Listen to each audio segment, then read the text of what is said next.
Welcome, traveler. Tonight we will walk softly through the corners of Hyrule where developers hid playful winks and secret nods. Keep your eyes gentle and your breath slow as we unearth small references pointing to other Nintendo worlds, tucked in textures, dialogue, and the smallest props designed for delight. Let the hush of discovery be restful, like finding a familiar face in a crowd. In Ocarina of Time's castle, a framed painting of a mustachioed plumber hangs almost unnoticed in an antechamber, a loving nod to a friend from Nintendo's wider family. Developers tucked Mario-like silhouettes and a faint mushroom motif into the tapestry designs, not as bragging trophies, but as private greetings between teams. When you stumble upon that portrait, you can imagine the artist smiling, remembering hallway conversations about platformers and pipes. It is gentle mischief, a reminder that worlds can keep company in the margins, and that sometimes the largest myths are warmed by the smallest jokes. Down a narrow corridor in Link's Awakening, an ornamental shield bears a crest that echoes a green dinosaur's head from another series. The plush toy on a shelf beside it resembles that creature enough to make players grin, as if childhood memories from one franchise drifted over to another like a warm breeze. These hidden homages are not blatant crossovers. They are freckles of affection, planted where few eyes will look, and if you notice, you feel the quiet camaraderie of creators who loved each other's worlds and let their fondness appear like a calm secret.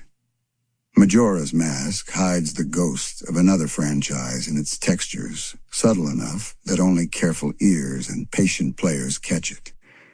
In one market stall, a plush toy's stitching forms a tiny starburst motif, a soft echo of a power-up from a famous platformer. Termina is tense and quick to frighten, but these small jokes live inside its market stalls like secret laughter, brief warmth within a world otherwise held in shadow. Finding the plush feels like being allowed to carry home a tiny, forbidden comfort. Wind Waker carries wood-carved birds in a toy shop, whose angled wings and painted beaks bring to mind a pilot from an entirely different series. They sit among toy swords and ships, stubbornly cheerful, as though the islanders once dreamed about voyaging beyond seas and even stars. Finding such a figure is like touching an old postcard from a creator's memory, a tiny proof that adventures can be cousins across genres, and that islanders in one story can imagine skyways from another. A small plush in the corner of a Wind Waker merchant's stall resembles a stocky overalls-wearing plumber, reduced to a rounded silhouette. It is not a blatant cameo, but an affectionate sketch, inked into the game by an artist who once admired another hero's red cap. These statues, tucked behind pots and stacked in corners, act like signatures, winks left for players who like to look behind the obvious. They are the kind of detail that rewards wandering, a quiet handshake between maker and player.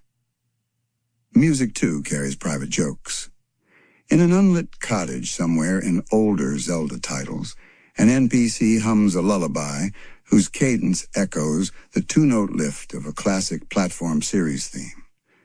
It is stretched and softened until it hardly registers as more than a comforting tune, but for those who know, the echo unfolds like a small secret. The game acknowledges the long shadow of familiar melodies without pulling the curtain too wide. Hearing it is like finding a stitch of another song sewn into the hem of Hyrule's tapestry. Texture work hides jokes in plain sight. In Twilight Princess, a mural carved behind scaffolding shows a stepping pattern that, when viewed from a certain angle, reads like a row of falling blocks. The artisan who engraved it may have loved puzzle games, and the carving is a private smile to those who notice. It is a reminder that creators sometimes tuck playful puzzles into the background inviting the curious to linger and discover, and that walls can remember what we once loved to play. Model reuse sometimes becomes homage. A vendor's cap in a bustling market bears the silhouette of a famous explorer's headgear from another series, an almost accidental similarity that reads like a borrowed prop. These soft reuses make the world feel lived in, as if heroes from different tales had once worn the same hat in different plays, and the memory of that hat drifted between studios until it landed in Hyrule. It turns everyday garb into a reliquary of shared stories. A fleeting animation in Breath of the Wild shows a merchant striking a brief jaunty pose as he ties a ribbon. The gesture mirrors a flourish familiar to players of a party game series. It is a motion preserved in memory, a tiny rhythm passed between the studios and pasted into a new world.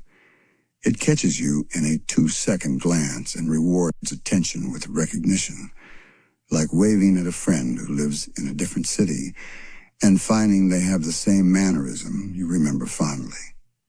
Books and manuscripts act as mischievous crossroads.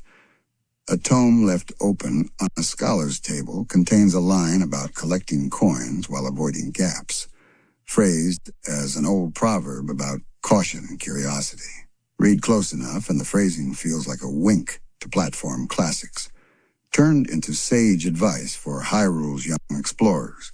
Such lines turn ordinary lore into playful bridges connecting game histories, and they ask the reader to smile at how stories teach one another. In A Link Between Worlds, a child's toy chest holds a small plush fox with a painted crest remarkably similar to a star-bound fighter's emblem. It rests amid wooden swords and painted shields as if local children once imagined flying as readily as they swing a stick sword. The plush presses a quiet point.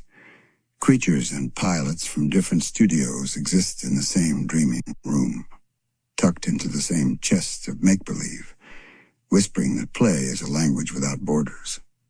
Stormy nights in older entries will sometimes flash a poster on a rooftop, pixelated and red-capped, visible only when lightning splits the sky. The advertisement looks as if it came from another game's vernacular, an artifact left by traveling performers, a way to wink at other worlds in a manner that feels like weather, brief, surprising, and oddly comforting. On such nights, the world feels smaller and friendlier, patched together by shared jokes. Even interface icons occasionally wear secret smiles. A tiny marker used to denote a hidden path is shaped with a silhouette that feels borrowed from another franchise's mascot. It is so small you almost miss it, and that is the point. Easter eggs are conversational, reserved for those who lean in close enough to hear. Discovering one is like unpeeling a tiny, joyful truth. The makers remembered their friends when they built the map. Village theater performances stage local retellings of tales that mimic battles from platform series. Children dress a giant turtle in papier-mâché and reenact a hero's clever leaps. These plays are communal nods, a way for Hyrule's people to fold distant stories into their own cultural fabric, making other adventures part of their everyday mythic life. Watching one is to realize how fandom becomes folklore, stories passed down and reimagined in new voices. Finally, developer signatures remain in subtle relief. Tiny initials carved into a table leg, a cheerful doodle tucked under a market stall, or a badge on a creeper-shaped shield nod to creators who wanted to leave a private imprimatur. These marks are small benedictions. I was here, I loved this game, and I tucked a little joke into its bones for someone else to find. They are reminders that games are made by people who laugh and hide treasures in the things they make. Sometimes the nods glow with neon memory, like a tiny painting of a sleek triangular ship etched into a harbor wall, a delicate homage to a sci-fi racer whose courses cut across impossible loops. In a coastal market, you might find a child's paper crown showing off 3 small triangles arranged like a crest that could be misread as a racing emblem. But to those who have flown a falcon or dodged boosters, the shape is a grin. These traces read like postcards. The artist carried memories of high-speed tracks and booster sparks, and they tucked them into places where a thoughtful player might smile and remember. In quieter corners, the influence of small, round heroes can be found. A festival lantern shaped like a puffball, painted with 2 dabs for eyes and a stubby smile, hangs in a village square as decoration for a harvest celebration. It is charming for its innocence, but for those familiar with the pink warrior who inhales worlds, it reads like an affectionate sketch. That lantern reveals something about design culture. Beloved icons travel between projects, not by mandate, but by affection, and are preserved as ornaments that whisper of shared creative histories. There are playful echoes of a barrel-loving simian in hidden storage rooms, where old crates are stacked with cheery, hand-painted symbols. A cluster of red tie-like strokes on a box corner, hastily brushed as if by a crew who once joked about jungle kings during lunch breaks.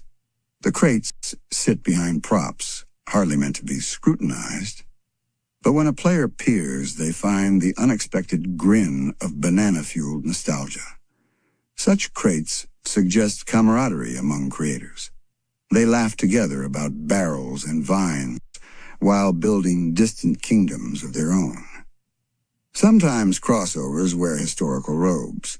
A tapestry in an ancient hall depicts a legendary hero standing beside a round, smiling creature, its form ambiguous enough to be called by many names.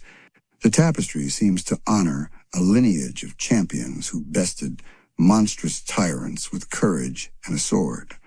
For longtime fans, the round creature is a wink to another studio's catalog of soft icons. It reads like an ancestral portrait. Different studios' mascots hang together on a common wall, granted the dignity of legend. Other Easter eggs are metatextual, playing on the idea of gaming itself.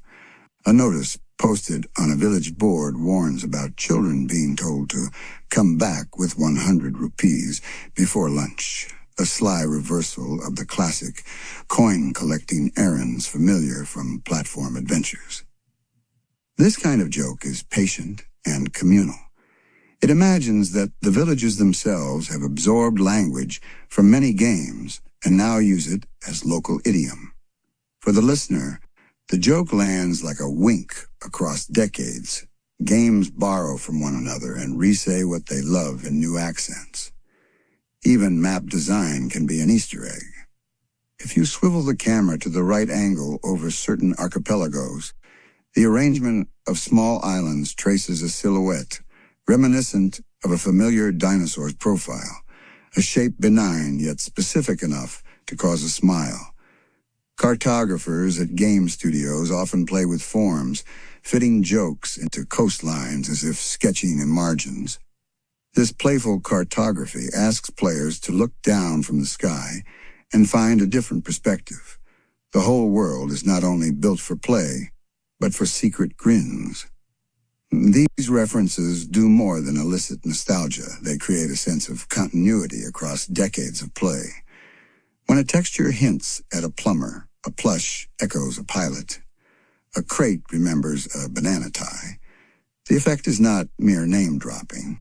It is a communal whisper between creators and players that says, "We have made many worlds, and they love one another."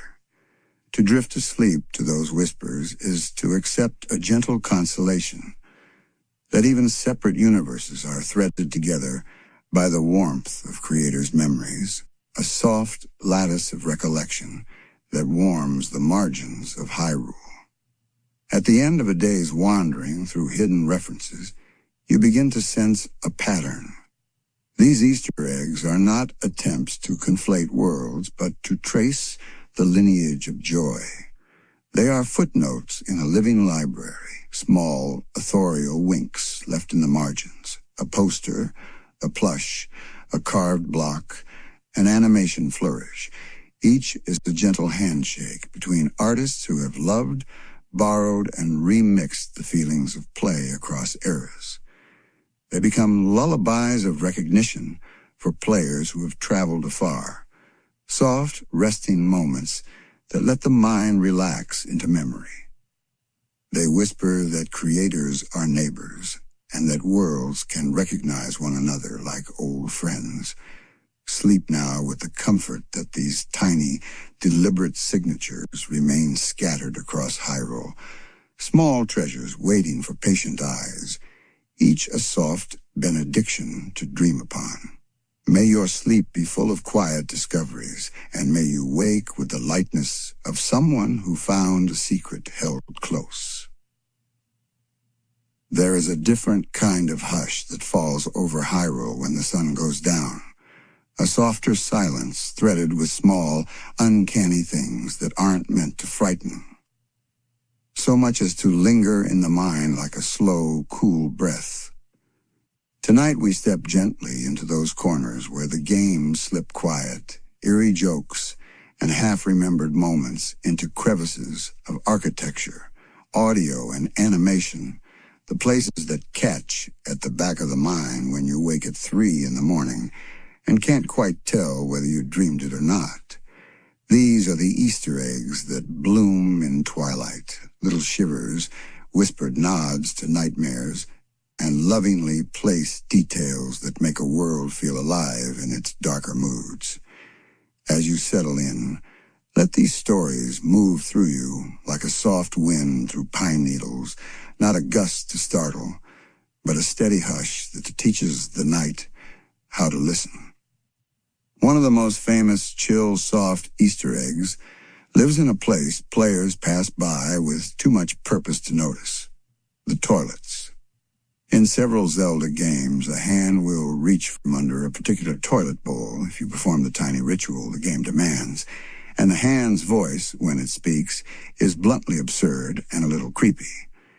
In Majora's Mask, the toilet hand's request can veer from the ridiculous to the unsettling, and the combination of the domestic image with an animate appendage gives the whole interaction a surreal quality, as if everyday objects in Termina might decide to speak for themselves once the candles go out. It's funny in the daylight and strange in the night. It's one of those little private jokes the designers left for players to find when they weren't rushing past.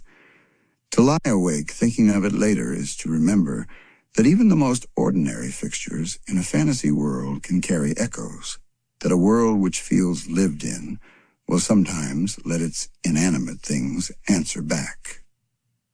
Some audio choices are so uncanny they become a part of the game's haunted architecture.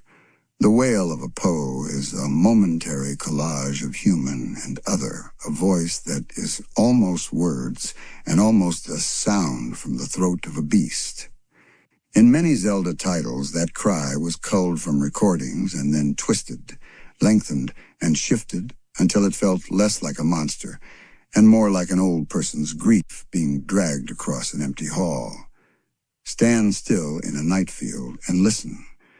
The Poe's scream is less a button to be pressed for fright than an oral texture that suggests memory itself is trying to speak through the wind. The designers knew the power of such sound. They used it sparingly, letting it appear like a distant lament rather than a jump scare, so that it sits in your dreams afterward like a phrase you almost remembered to say. Then there are these statues and carvings whose faces seem to move when you aren't looking directly at them. In Twilight Princess and in older, more sprite-driven games, the artists hid tiny asymmetries into bas-reliefs and murals. From afar, these details read as pattern and stone. From close-up, or when the light tilts the right way, a cheekbone seems to soften, and an eye creases as if to smirk. There's one wall in a certain temple where the stones line up so that, if you time the camera with a slow pan, the face carved upon the stones leans just a degree, as if the masonry found its breath. It's a trick of animation, a sly use of parallax and light. But it reads like a living thing peering through the world's bones. These small motions are not aggressive but intimate, the sense of the past stirring in the place where a builder left their hand. More unsettling are the NPC dialogues that turn private at night. In major towns, some characters have lines that only trigger under odd combinations, wearing a particular mask, speaking to them at the wrong hour, carrying an item that stirs a memory. In those quiet triggers, they sometimes whisper of losses and faces the player never saw. In Majora's Mask, Termina's citizens will, at certain times, speak in ways that imply something happened to them long ago, describing a child who disappeared or a sound that came from the sky. Hearing these confessions in the hush between dawn and dusk turns ordinary social chatter into a pattern of tiny elegies, as though the world itself is a community with secrets it only reveals when listening is patient enough. These spoken shards feel like the margins of a diary, personal, private, and somehow given to you as a gift of trust. Architecture itself sometimes tells a ghost story. In older games, where memory and cartridge space limited animation, designers placed visual glitches intentionally to create unease. A corridor might have a light that never quite reaches the back, or a set of stairs that casts a shadow where nothing stands.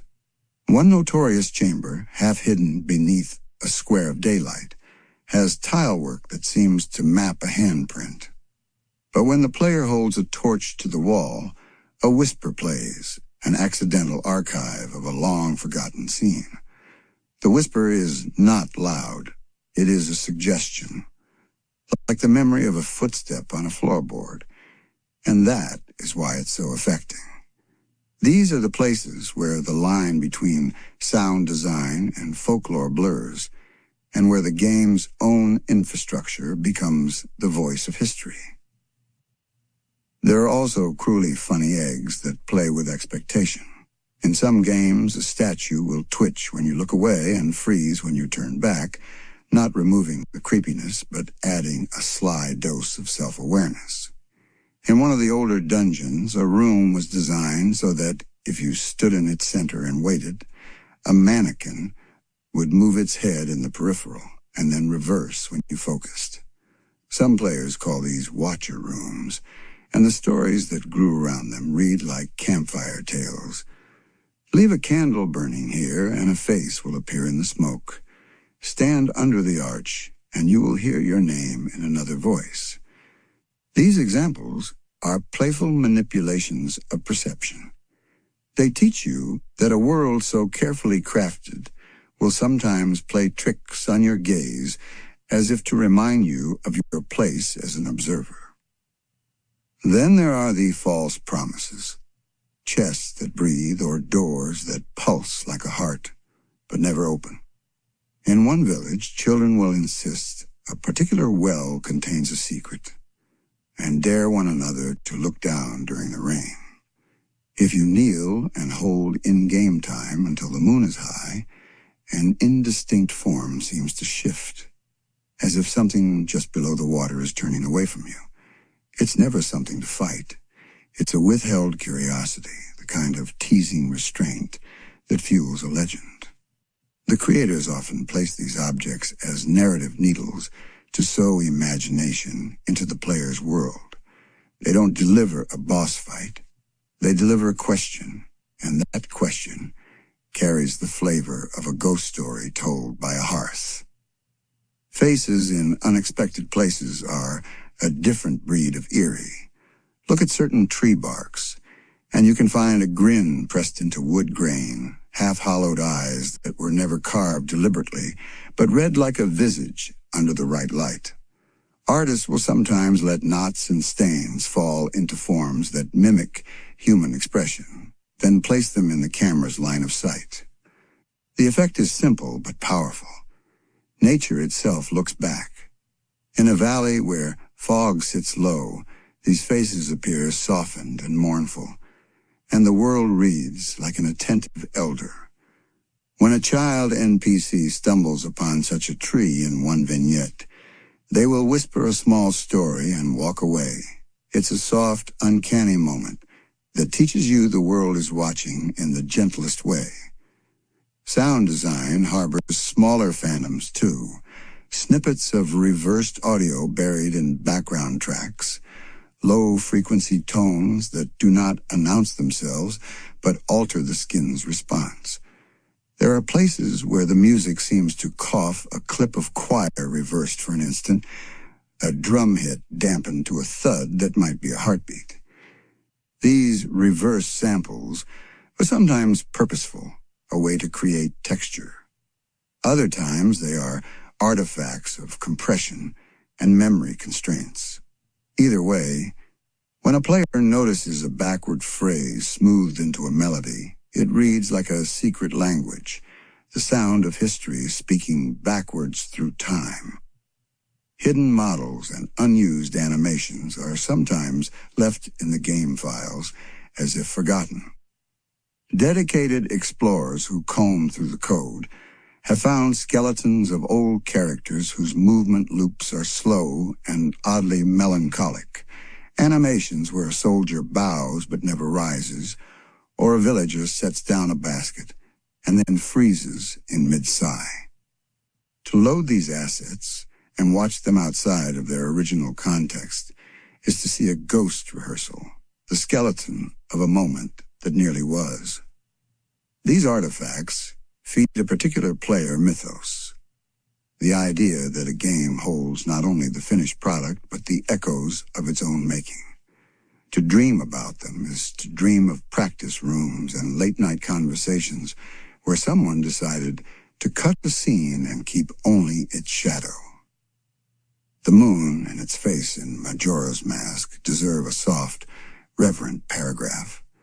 Its grotesque grin and half-closed eyes are a slow, patient terror.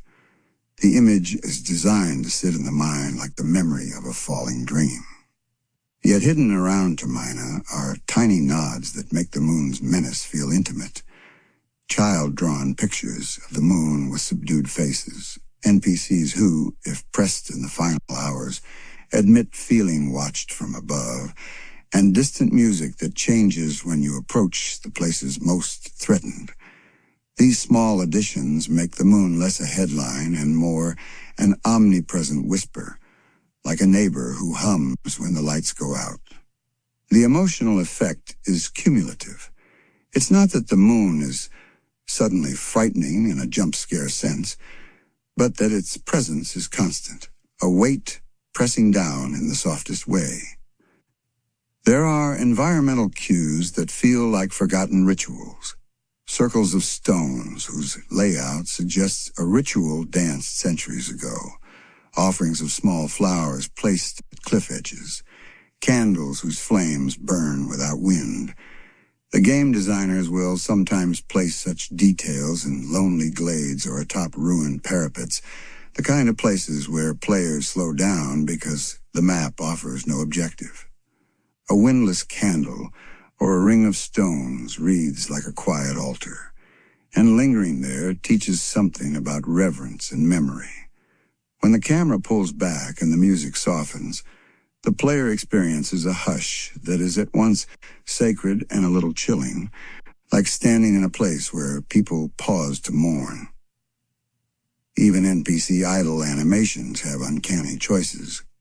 Watch a certain scholar in an inn and you may see them turn a page, not because the book exists, but because the motion loop was designed to suggest waiting. In one quiet scene, a bard's fingers will brush a lute string, though no note plays. In another, a young woman will adjust a ribbon as if to remember a name. These micro-animations are almost too subtle to notice in play, but when you stop and watch, They become tender moments of ghostly memory. The feeling of being observed by a world that rehearses gestures from lives lived long ago. Finally, there are meta Easter eggs that speak directly to players' anxieties about their own minds. Rumors that a game contains a secret that appears only to those who are awake at a certain hour, or that a statue will change expression after a certain number of visits. These bits of community folklore are part of the world's afterlife, the stories players tell each other around campfires and in comment threads. They keep the game alive in ways the developers could not predict. The myths mutate and become their own gently frightening folklore. Sometimes those tales are true, sometimes they are misremembered. Either way, they invite players back into the night and whisper that perhaps there is still one small secret left to find.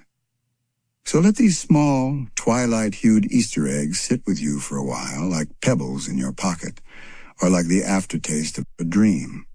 They are not meant to jolt you awake, but to make the dark feel textured and inhabited. To teach you that even the quietest world contains places that lean close and tell you a private story. Close your eyes now with the knowledge that the next time you walk a virtual lane at midnight, you might notice a face in a wall or hear a hush under the floorboards, and you will smile because you recognized a secret and carried it home. There is a particular kind of warmth that comes from the small, silly conversations tucked into Zelda's corners. Little exchanges that feel like someone in the development team winking at you across time. In Ocarina of Time, for instance, the way the market's children gossip about gossip has always felt less like programmed chatter and more like a playground of personalities. If you stand in the same spot for a while and listen, as day becomes evening, you can catch them repeating rumors with variations, as if they're trying on different stories like hats. One child will boast about seeing a ghost in the graveyard. Another insists they once saw a giant fish leap from Lake Hylia and carry a chest in its mouth. And a third corrects both with the solemn assurance that the Deku tree told them the real truth. These half-formed tales sound less like exposition and more like the cozy debris of a neighborhood. Names slurred, facts exaggerated, and laughter leaking through the code. When you fall asleep hearing such fragments, it is comforting to think of a whole town full of voices practicing their legends for the next generation, each small fib a tender way of holding their world together. There are also moments where the game rewards absurd curiosity with tiny theatrical pieces that feel improvised and delightful. In Majora's Mask, a shopkeeper will sometimes deliver the kind of pragmatic nonsense that makes you grin. When you try to bargain for bizarre items, he gives a deadpan lecture about the price of being alive before smiling and handing you a refund. The humor is deadpan because it acts like a grown-up trying desperately to be solemn about a child's whim. Another merchant will respond to wearing a certain mask with an embarrassed cough and a quick change of subject, as if the mask's persona is contagious and the seller is pretending not to notice. These interactions read like overheard lines from a play, and they build a sense that Termina's market stalls are places where performance and life blur, where the players are not merely shoppers, but participants in a small, ongoing drama. Quirky side quest NPC behavior often becomes an Easter egg in its own right, especially when the game anticipates players wanting to poke at everything. Link's Awakening offers this in the form of the photographer who snaps pictures at odd moments. If you wander into his little studio and stand still, you will be rewarded with a staged snapshot of Link in a pose so ridiculous it must have been intended purely for the camera's sense of timing. The photographer's commentary afterward is charmingly self-serious. He praises composition like a museum curator while handing you a Polaroid of your own embarrassment. It's a reminder that even within a dream island, someone is curating memory, and it's a private, silly act. Delight that a game lets you keep a souvenir of your own foolishness to look at again when you wake. Sometimes the most charming dialogues spring from deliberate impersonation. In A Link Between Worlds, a few NPCs will break the fourth wall by referencing Link's other forms of travel, like joking that they've heard a hero who rode a giant bird might be taking up residence in the next valley. They say it with the hushed confidence of gossip, as though the townspeople trade rumors about legendary travelers the way we trade online posts about celebrities. These lines aren't plot critical, of course. They're garnish, but they add flavor, creating the impression that the people of Hyrule read the same stories as the player and respond to them with the same mixture of envy and amusement that we do in the real world. Then there are the NPCs who comment on your choices in ways that feel unexpectedly tender. In Breath of the Wild, if you show up at a small village wearing a flamboyant outfit, say a clownish set of armor, or a ridiculous hat, some residents will pause and then speak with genuine admiration, noting that if you're going to save the world, you might as well do it in style. The humor here is gentle. It never mocks the player so much as it acknowledges the wonderful human habit of making identity through clothing. A farmer might add that bravery comes from the heart, not the cloth, and an elder will nod as though recalling a youth when they wore something equally foolish in the pursuit of a beloved reason. These tiny, approving lines make the world feel like a person who notices you and is fond of your choices, which is as soothing as a soft pat on the shoulder when you're drifting toward sleep. Timing can create its own comedy. Majora's Mask has one of the richest calendars in the series, and certain dialogues only exist at precise moments of the 3-day cycle. If you happen to pass a couple in the last hour before the moon falls, you can overhear them revise the details of their life as if they are auditioning for memory. "We used to be strong, didn't we?" one will say, and the other responds with an improvised tale that shifts each playthrough. The effect is both funny and heartbreaking. Funny because the revisions are often oddly mundane or proudly petty, and heartbreaking because you know the conversation is fragile, likely to be erased and reassembled when the cycle resets. Listening to this is like pressing your ear to a friend's forehead and hearing the soft stammer of recollection. It makes you smile in recognition and sigh with a small human ache. Characters who reacted to absurd player actions have always felt like private jokes slipped into the game. In Ocarina of Time, for example, if you repeatedly hit the same gossip stone with a Deku nut or another item, the stone's phrase of puzzlement grows progressively blunter until it seems exasperated, its lines sliding from riddle to resigned admonition.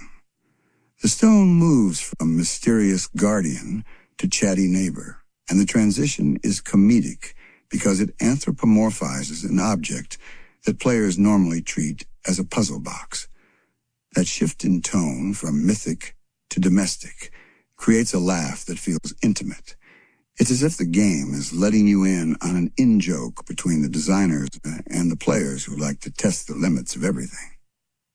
The franchise loves to tuck in small, character-specific jokes, too. Lines of dialogue that reveal someone's history in miniature. There's an innkeeper in one of the older games who, when asked about his past, will sigh and say, "I once thought I'd travel the world. Then I saw the price of boat tickets." The line is funny because it's true. Adventure is expensive, even in fairy tales. Another elderly woman will tell you that her secret to longevity is keeping your feet warm, and then add with a conspiratorial whisper that it's also important to never forget where you left your keys. These are domestic truths disguised as lore, charming in their mundanity, precisely because they treat the grand themes of courage and destiny as matters that coexist with laundry and mislaid items. They invite the listener to fold the heroic anecdotes of the game into the small, everyday rhythms that make life comfortable and recognizably human. Often the humor comes from improbable parental advice. In several Zelda titles, a parent will offer the most off-key guidance, telling a child that to become brave, you must first practice bravery in the kitchen by frying a perfect pan of pancakes, or that the way to impress a future spouse is to cultivate impeccable agricultural technique. The advice reads like a local proverb, possible, well-meaning, and slightly disastrous, and the children take it with starry-eyed conviction. These moments are funny because they portray life as a sequence of learnable skills, and they are kind because they show a world where nurturance is absurd but sincere. The image of a small child solemnly attempting to make pancakes to prove their worth to the village stays with you as a tender, comical vignette as you ease toward sleep. Sometimes the laughter is meta, directed at the player's own familiarity with game mechanics. In Link's Awakening, the wind-up toy shopkeeper will comment on the player's tendency to hoard items, noting that his shelves creak under the weight of another stack of things.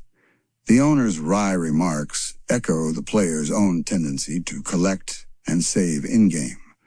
The joke works because it recognizes us as players who feel the impulse to gather and keep.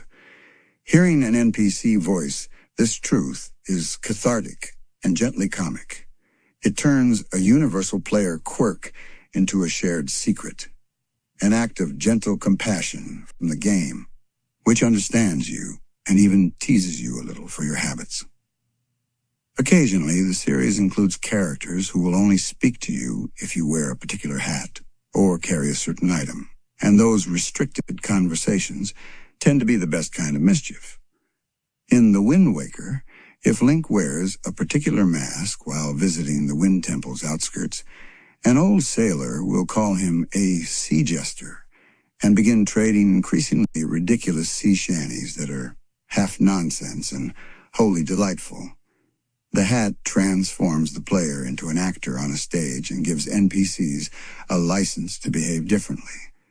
It's as if they finally find the cue they need to perform a different role, granting you access to a private set of jokes that the ordinary player might miss.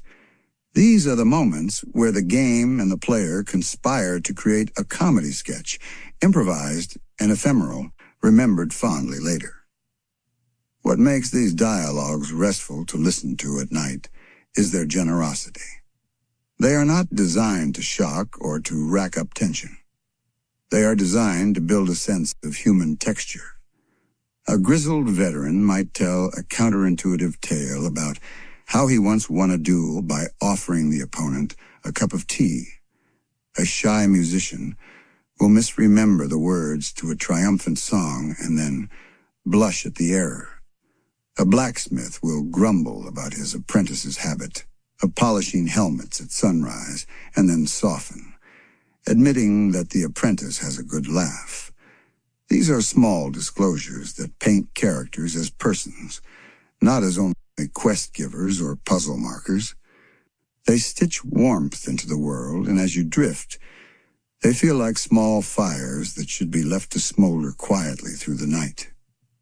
Finally, the best of these NPC Easter eggs are those that evolve into tiny traditions among players.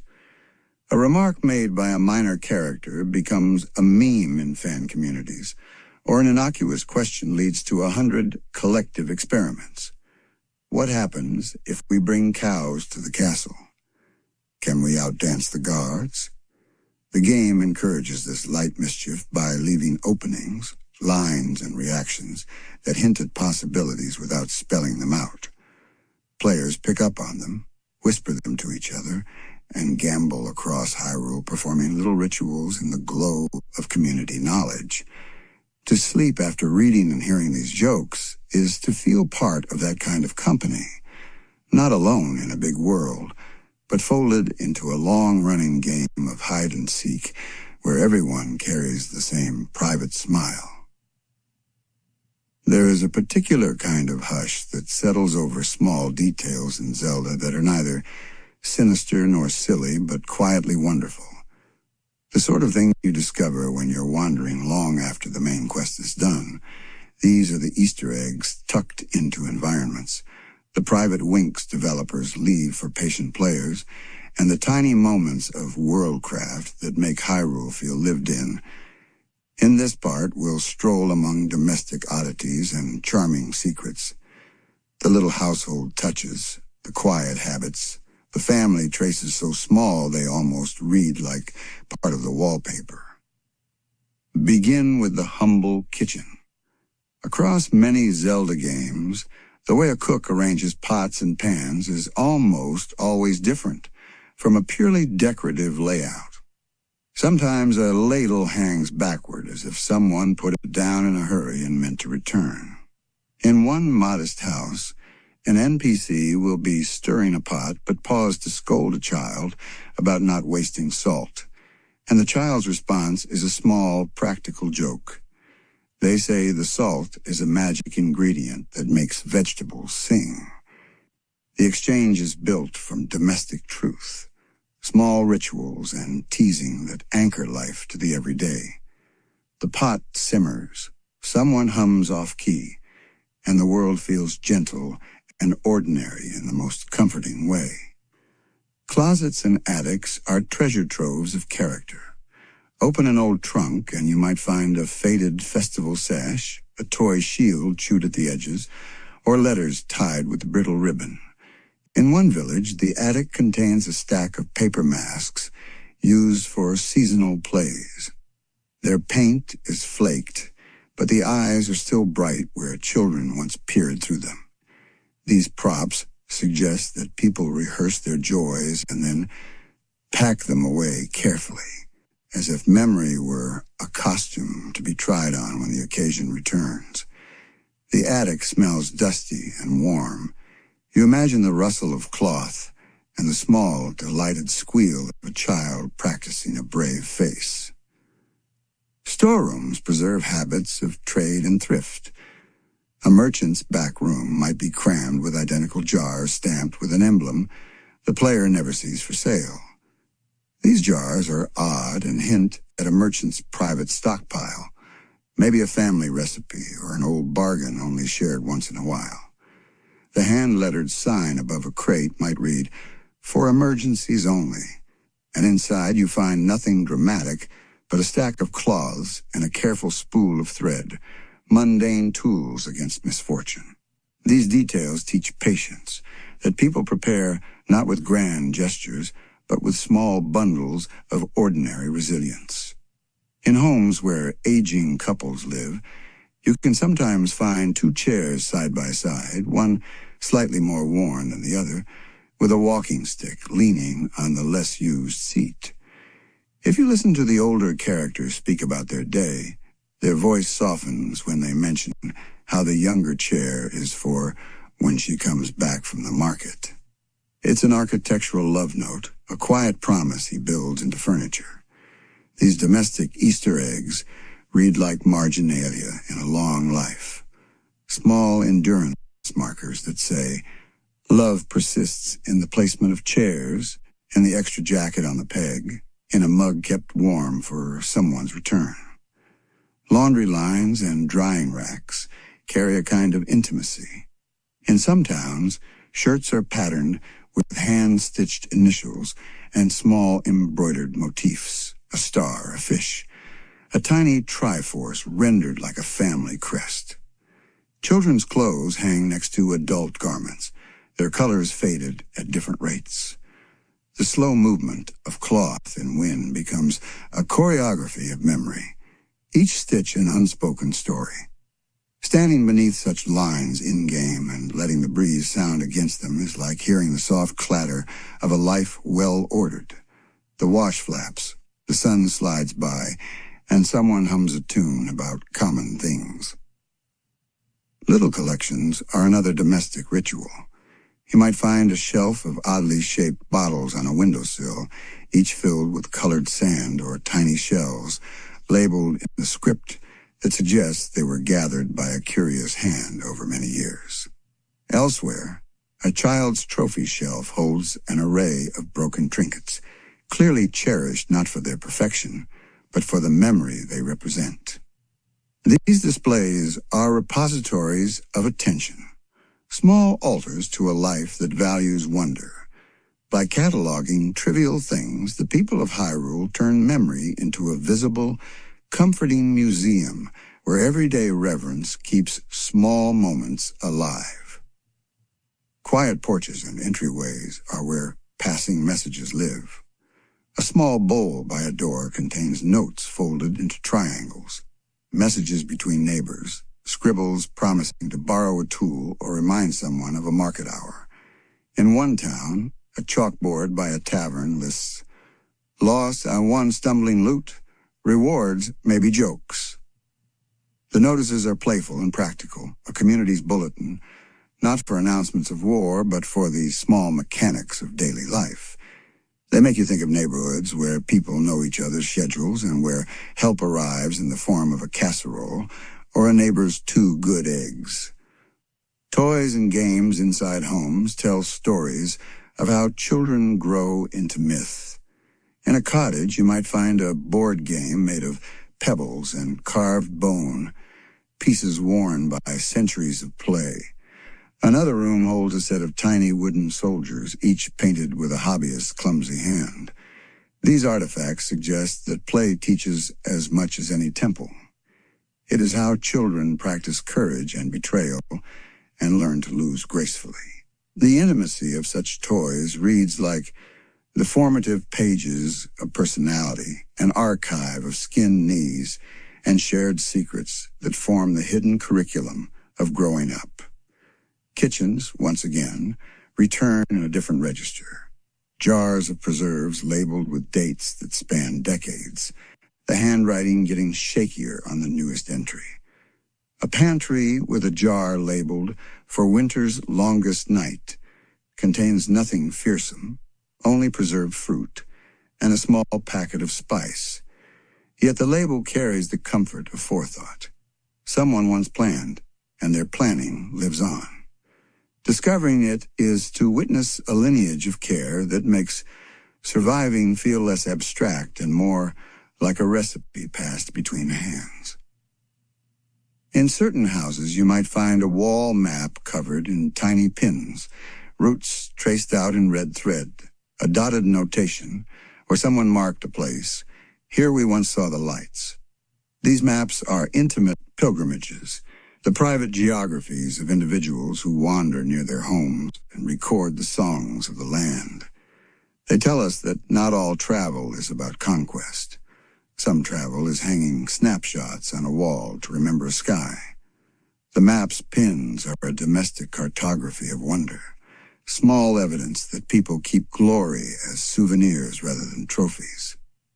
Photographs and painted portraits appear rarely, but they carry unusual weight when found.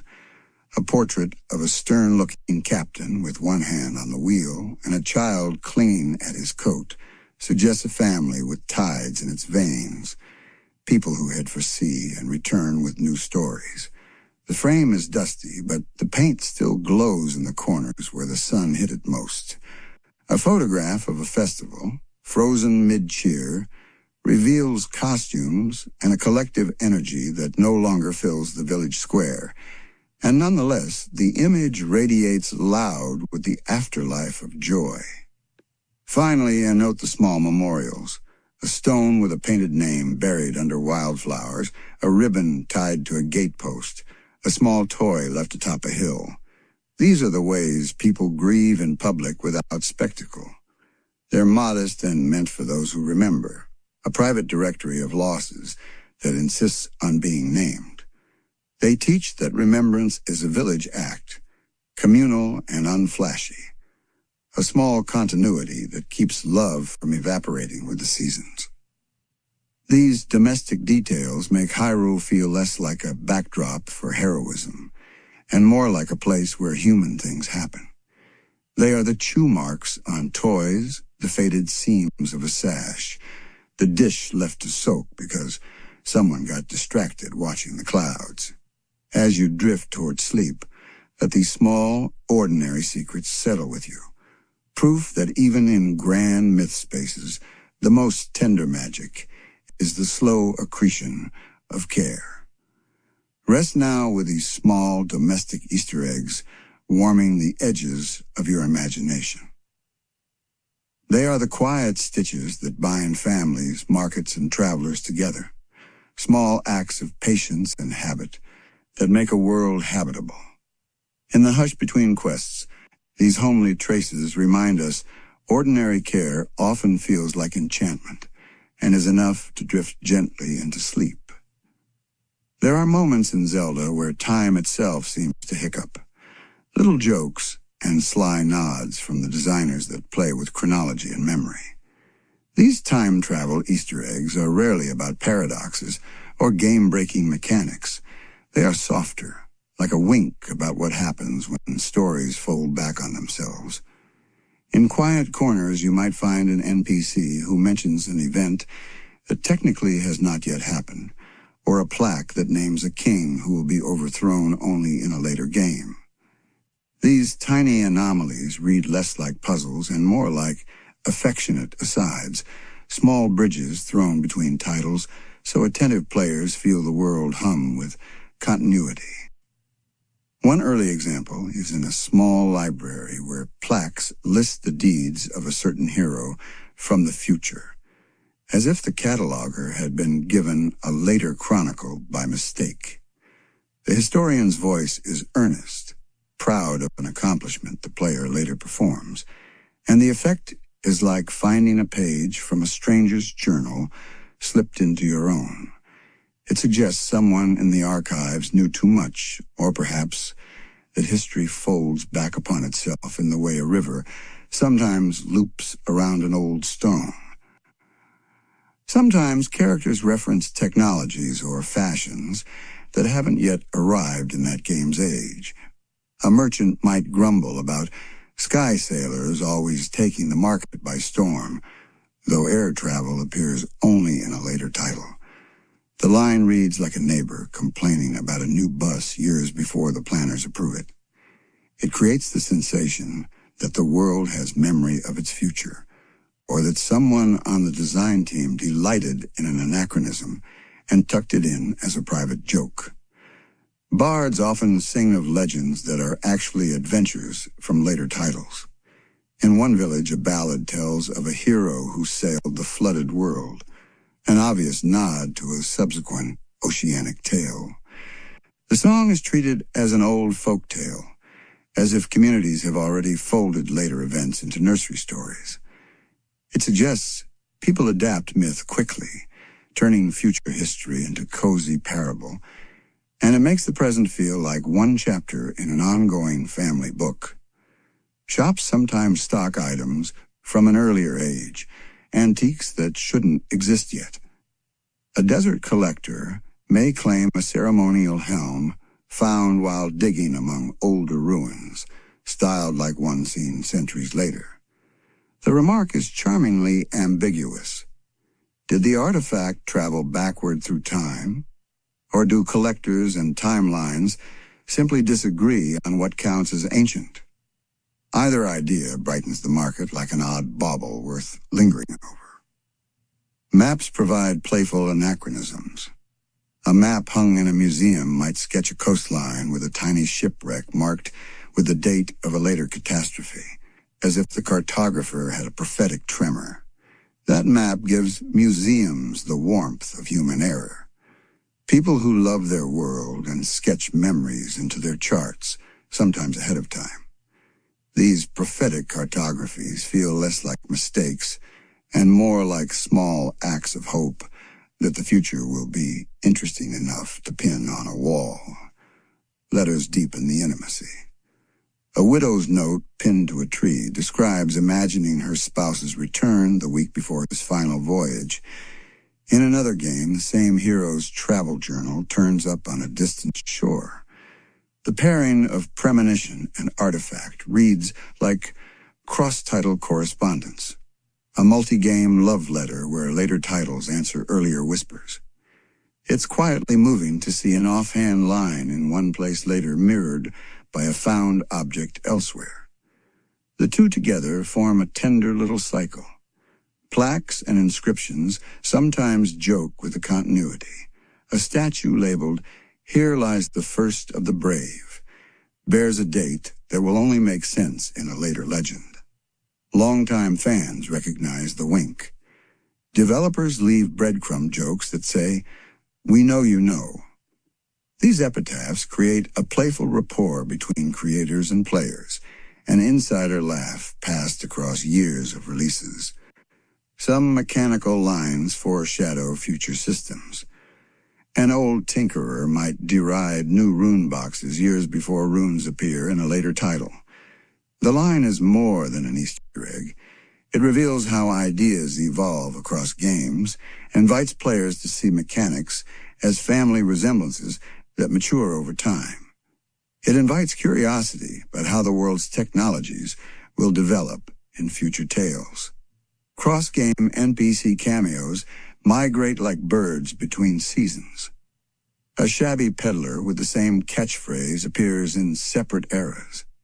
Hearing the same line creates the notion that certain personalities reincarnate in each generation. These repeated phrases feel comforting, like meeting a familiar storyteller in a new market square, and they stitch human continuity into the mythic fabric. Symbolic echoes stitch ages together. An ancient sigil on a ruined gate later appears on a modern standard. Spotting the motif on both a mossy arch and a soldier's banner gives a shiver of recognition. The world keeps a family crest and hands it down through history. These repeating motifs are the series' visual chorus, a way for artists to hum the same refrain in different keys. Textual anachronisms are playful too. A modern-bound book in an ancient library, slang slipped into a bard's verse. The slippage reminds players that culture in a persistent world evolves oddly, folding forward and back. It makes the setting feel like a living archive that sometimes misfiles its records, and that slight disorganization lends intimacy to history. Time capsules appear as charming promises. A child's jar marked, "Do not open until the founder's bicentennial," sits beneath a shrine. A later title celebrates that anniversary. When a future game honors the capsule's intent, fans feel rewarded, as if a long-hidden letter is finally opened. These planned reveals are miniature narratives across games, small promises kept over years. A running player theory imagines certain NPCs as time travelers who forget their own origins. An enigmatic stranger who says, "I'm just passing through," and knows oddities from different eras becomes campfire speculation. The character's intentional ambiguity lets players choose whether to read them as literal travelers or as metaphors for how stories migrate. Either reading is gentle and humanizing, the sort of fiction players like to share. These temporal jokes carry emotional weight. They make players feel part of an unfolding tradition. When you discover a plaque predating a known event, or hear a tune that will later gain meaning, there's a sweet sense of continuity. Your act of noticing ties you to others who notice the same wink. Designers become gardeners planting seeds they may never see bloom. Each anachronism can be watered into meaning by a later title. Collectors and curators in games often behave like timekeepers.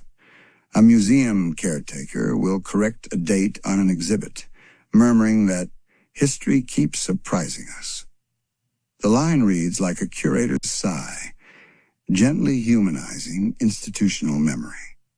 The people who guard records are fallible, affectionate, and sometimes conspiratorial with the player. Sometimes the game outright plays with prophecy. An oracle's riddle might reference events that will only be resolved in a later title, phrased as a cryptic hint. Players felt delight when future entries returned to answer a riddle, enjoying the sense of a long story told in installments. It is the video game equivalent of serialized mysteries in old magazines. There are also jokes hidden in inventory descriptions and plaques that play with chronology.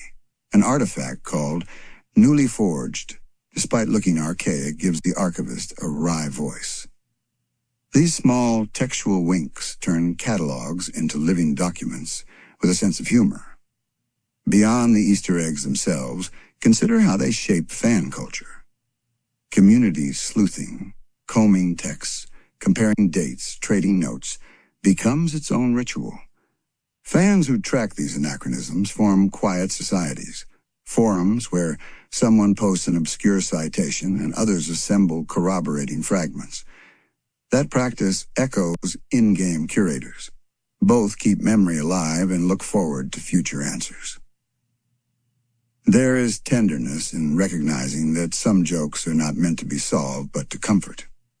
A line about the hero who'll come next can be harmless bravado, yet in a later game it reads like prophecy fulfilled.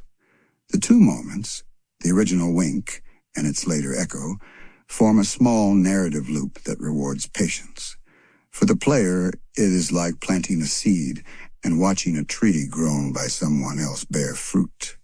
It is both communal and mysterious, an ongoing correspondence written in places where only attentive eyes will look. So drift now with these gentle distortions of time in your mind. Think of maps that remember things before they happen, of museum curators who misfile their loves, and of children who pin jars with future dates under shrines. Let the soft absurdity of a merchant's grumble about sky sailors become a lullaby about how stories travel.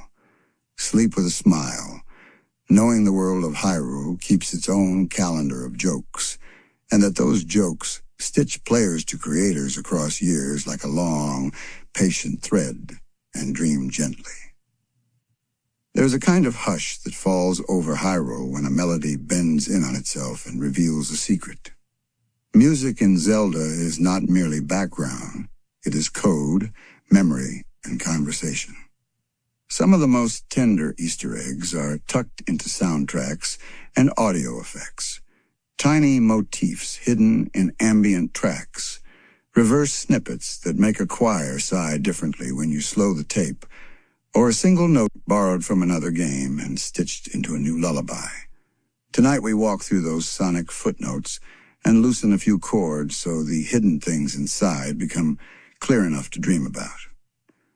Start with the most literal musical secret, the reuse of melodic motifs across titles.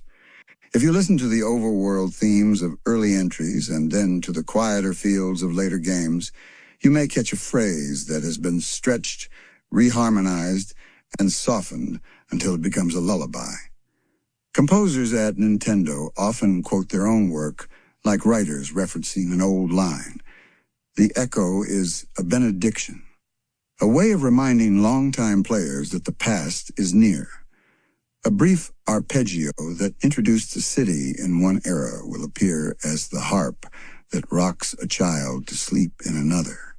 Hearing that shared gesture is like finding a familiar face in a crowd, unexpectedly consoling. Sometimes the secret is even more playful. A character hums a few bars that, if you hum them back, will trigger a different line of dialogue. In some games, humming the right motif convinces an NPC you are from a distant town, and their response shifts in tone from wary to warm. These little call and response moments feel like hidden rituals.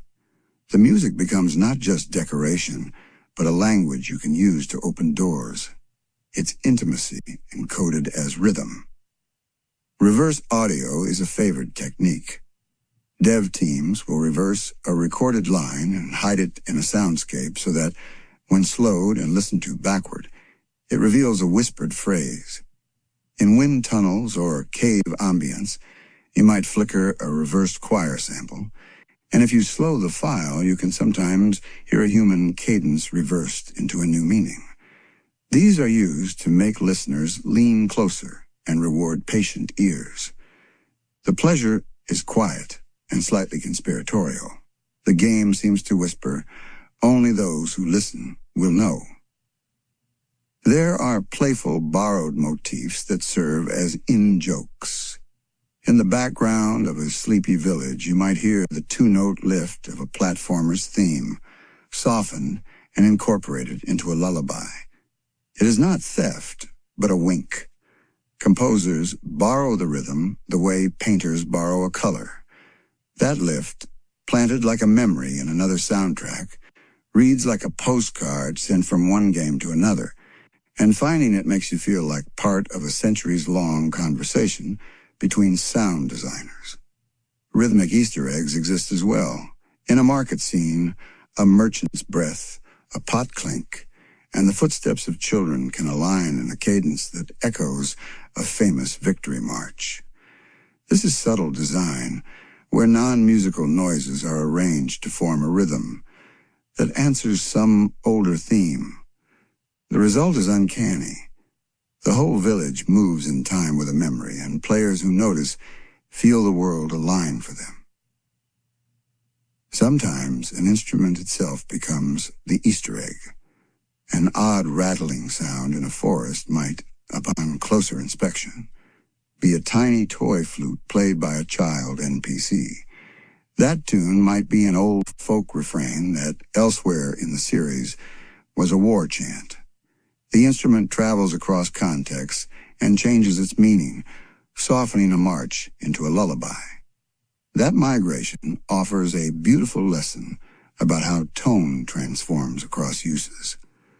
A tune that once rallied, soldiers might later soothe the farm's baby to sleep. Musical callbacks sometimes guide puzzles.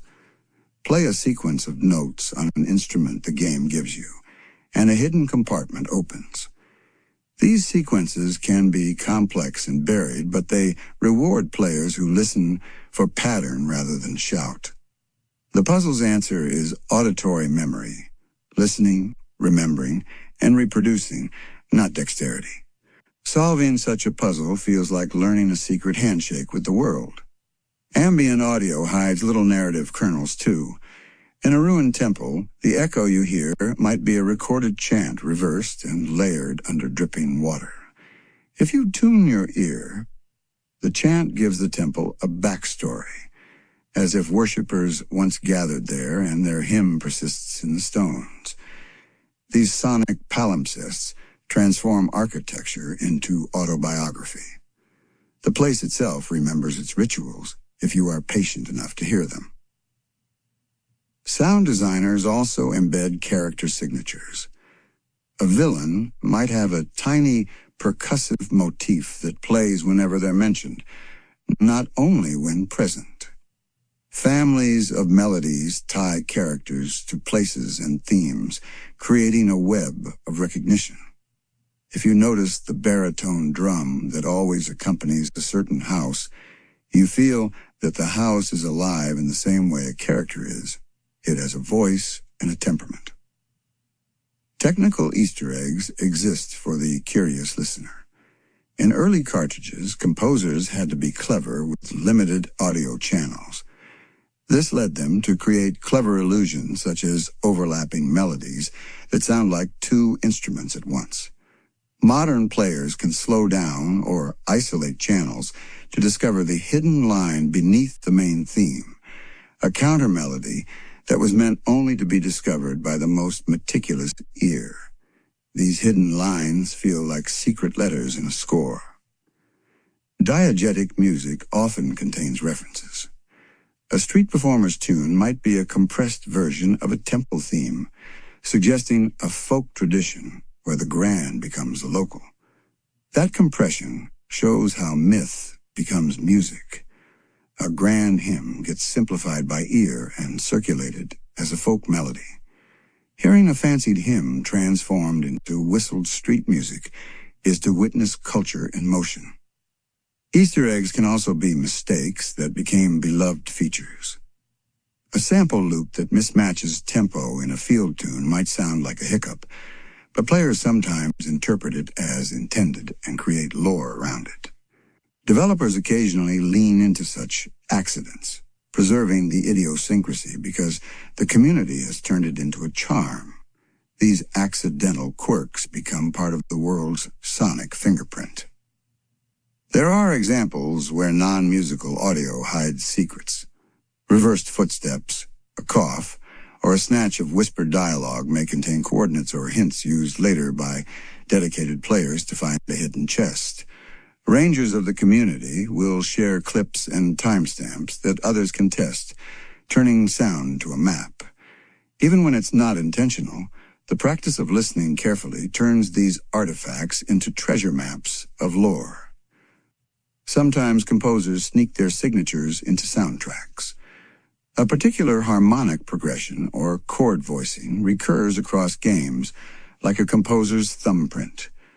Fans who study scores will identify these signatures and trace a composer's hand across decades. The signatures become a way to read creative lineage inside the music, an audio family tree that maps who worked where and when.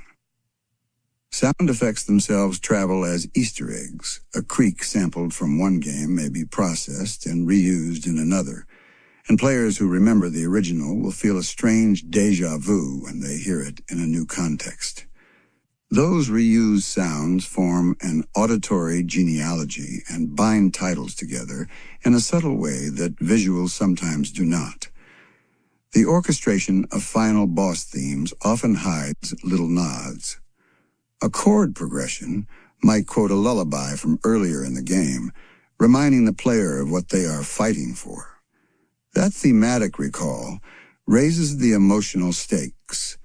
The villain is not simply a monster, but an antagonist that threatens what you already know and love. The reprise turns the boss battle into a narrative fulcrum where music insists on memory. In certain titles, the ocarina itself is a meta-instrument. Learning a tune from an NPC and then playing it elsewhere elicits different reactions. Sometimes it opens doors, sometimes it causes animals to gather, and sometimes it changes the weather. The same melody acts as a key, a charm, and a story. The ocarina lets players use music as story. Finally, consider the communal aspect of musical Easter eggs. Fans gather, strip soundtracks into samples, and share discoveries in forums and videos. A reversed clip posted on a message board can provoke a worldwide hunt that leads to a new discovery or a community wonder. Music serves as atmosphere and social glue.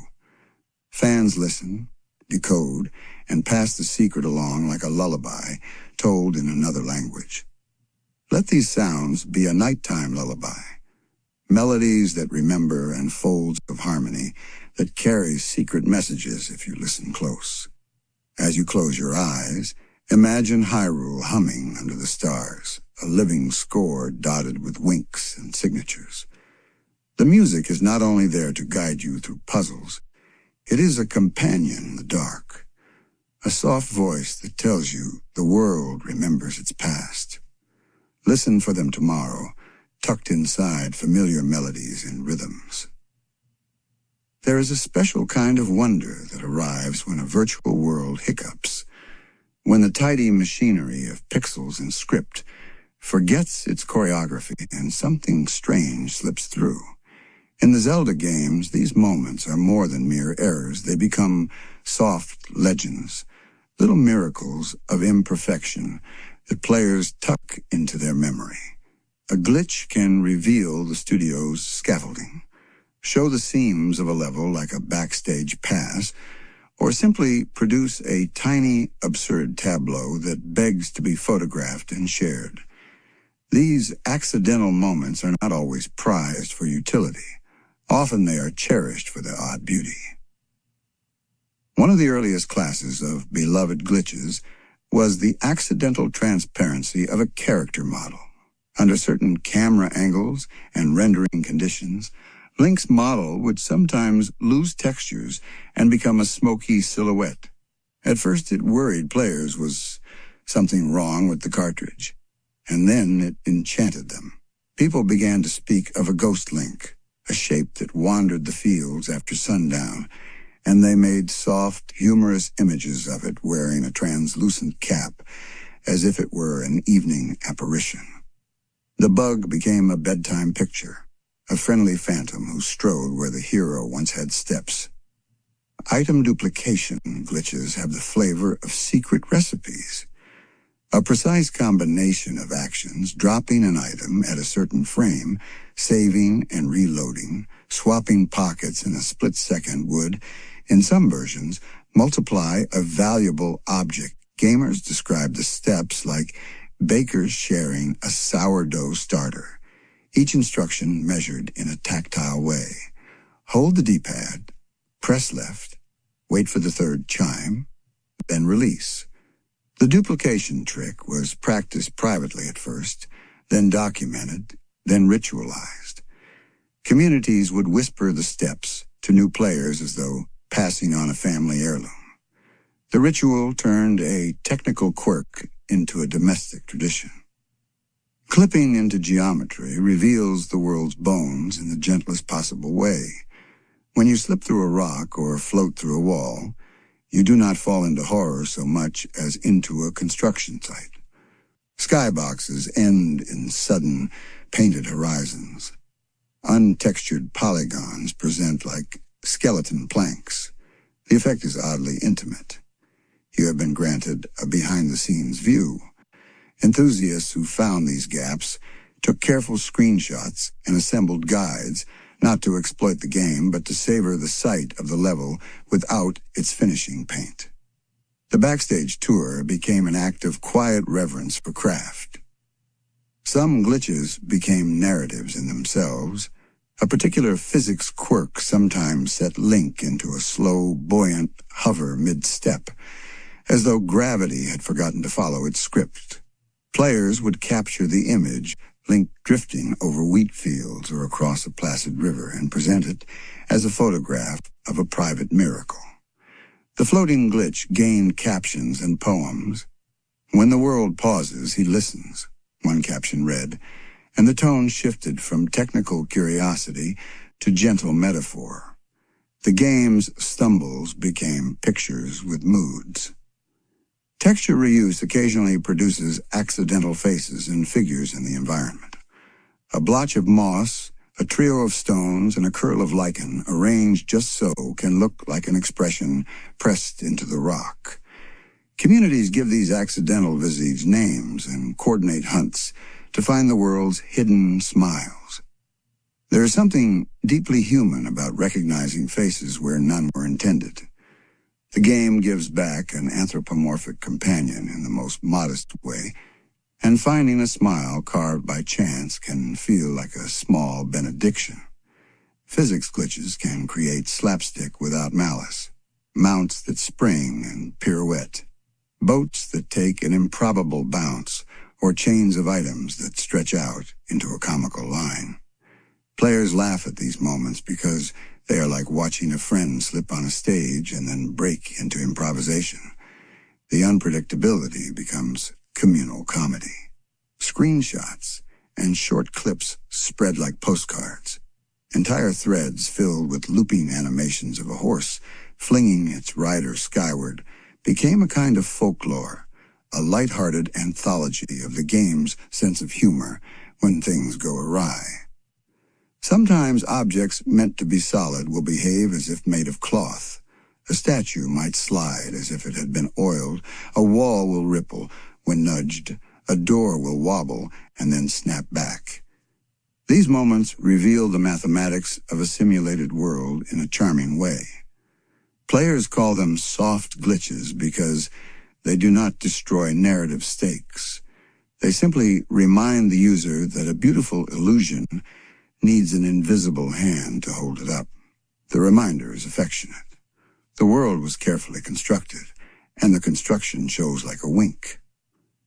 Leftover assets discovered in game files are like archaeological shards. Players who dig into code sometimes uncover models of characters abandoned in testing, unused sound effects, or prototype weapons that never met the press run. These ghost objects arrive like letters from the development process. Fans treat them tenderly, cataloging movement cycles and hypothesizing about where the designer might have been heading. They build galleries of what might have been, and their commentary reads like museum placards for a lost exhibition. One particularly sweet category is the soft lock-turn shrine. A player slipping into an unanticipated niche might find themselves unable to progress until they figure out an odd, non-intuitive action. At first, the space is panicked. Then it becomes a site of pilgrimage. People return with cameras, patience, and a calm acceptance that the game has given them a private room where events hiccup. The room's idiosyncrasy becomes its charm. It is a place that exists because too many instructions collided in a small corner, and its odd light and enemy behavior are studied like local weather. Glitches that affect NPC schedules are unexpectedly poetic. A character stuck repeating the same action across nights, tending a stall, adjusting a hat, sweeping the same floor becomes a slow performance art piece. Watching a character loop their small ritual while the sun arcs overhead turns the city into a theater of habitual gestures. The brain begins to read meaning into repetition until the behavior seems like deliberate meditation. Players sometimes compose micro-stories around these loops, imagining that the NPC has been frozen in thought, and that waiting will reveal some private memory. Some glitches are merely textual quirks that bloom into folk superstition. A provisional string left by a developer, an odd placeholder that reads, "To do House of Echoes," can be plucked from data and turned into legend. Fans will invent backstories and little rites, leave a bottle at a certain shrine, they say, for the echoes to drink. What began as programmer shorthand becomes a public myth, a shared fiction born from the necessity of filling an empty label. Sequence breaks have a more adventurous air. Clever players can, through perfectly timed actions, skip chunks of story and arrive at scenes with only part of the intended setup. These moments can feel like finding a stray stanza from a song you love. The scene is out of context, yet saturated with emotion. Casual players often describe such breaks in lyrical terms. I saw the hero cut a day short and find the echo of grief while speedrunners speak with reverence for the skill involved. Either way, the misplaced scene becomes a curious fragment that invites reinterpretation. What is perhaps most beautiful is the way communities care for these glitches. Players build archives, maintain galleries, and compose gentle commentaries that read like museum notes. They curate not to shame the game, but to celebrate its living, imperfect nature. Developers sometimes notice this affection and wink back. A later patch may intentionally preserve a beloved wobble, or a new release will include a respectful nod to a famous bug. The dialogue between maker and audience becomes a slow, affectionate conversation. Glitches teach us soft humility about making things. They are traces of human effort, of deadlines and improvisations, of art that breathes with the small tremor of practice. They teach players to look closely and to appreciate the accidental poetry of a system that sometimes forgets its lines. As you let these stories drift through your mind, imagine a map dotted with tiny comments. Here a wall once bent like a reed. Here a shadow forgot its skin. Here a horse hopped, as if it had been handed a tambourine. Those marginal notes are invitations to curiosity rather than proof of failure. In households and online forums alike, these tales are told like bedtime stories. Elders showing new players the spot where the world once folded. Parents passing on the ritual of reloading to rescue a duplicated bottle. Friends whispering coordinates for a hovering link. The errors become rituals, small rites that bind people together. Keep these myths close. They are the soft, human aftersong left by creators who worked late and dreamed in code and laughter. There is a particular kind of wonder tucked into Zelda's inventory screens and item descriptions, a quiet delight that rewards players who look closely at what they carry. Items in these games are rarely mere tools. They are story things, talismans of memory, small reliquaries that tell private tales. Tonight we move gently through pockets and satchels, lingering over masks that whisper other lives, swords that remember old battles, shields with scratched prayers, armor stitched from tradition, and trinkets that feel like tiny confessions. Start with masks, because in some Zelda titles, a mask is less an accessory and more a person. In Majora's Mask, a face can be a life. The texture of a mask will carry a tear, a smudge, or a signature brushstroke that hints at the hands that made it. Some festival masks bear tiny embroidered patterns that mirror crests from other lands, a subtle nod from an artist who loved a different kingdom. Putting such a mask on is like accepting a tiny invitation. You become an actor in someone else's remembered play, and the animation of the mask sometimes adds the smallest gesture, a tilt of the head, a blink, that suggests there was once a person behind that papier-mâché grin. Swords have long memories, too. The Master Blade, of course, is the most famous relic, but smaller blades tell quieter stories. A local sword description might mention a smith who hammered it together while humming a lullaby, or a blade passed between siblings who promised to meet again after the war. Those little notes turn inventory text into miniature obituaries or love letters. They are the kind of flavor text that rewards slow readers. One line of description can transform a lump of steel into an heirloom, into a marker of a life lived on the margins of the main tale. Shields are often canvases for local life. Artists hide children's drawings beneath varnish, and adventurers scrawl the names of lost friends along the rim. A shield leaning in a temple might have graffiti in a forgotten script that later reappears on a banner in a far-off keep. These scratches and stickers form a palimpsest, a layered story where new marks rest atop old prayers. Finding the same scrawl on a shield and then on a flag across the sea stitches two places together, a small cartographic thrill that makes the world feel continuous rather than fragmentary. Armor sets can be Easter eggs when designers reinterpret old costumes. A ceremonial cuirass in a museum might incorporate the silhouette of a famous tunic reworked into a local aesthetic. The same triangular motif painted differently, the same colored stitching, or a helmet crest reshaped as a wave. Those resemblances are affectionate citations rather than copies. They allow creators to reference their own history without breaking the spell. For players, spotting that echo is like finding a family portrait in a distant house, comforting proof of a shared lineage. Trinkets and curios are playful hiding places. A bottle's label may read something like Purified Tears of the East, a tongue-in-cheek line that makes even mundane inventory entries feel like inside jokes. In other cases, a small jewel may match the collar tag of a known studio pet, or a cloth pattern references an employee's doodle. These tiny signatures are private and tender.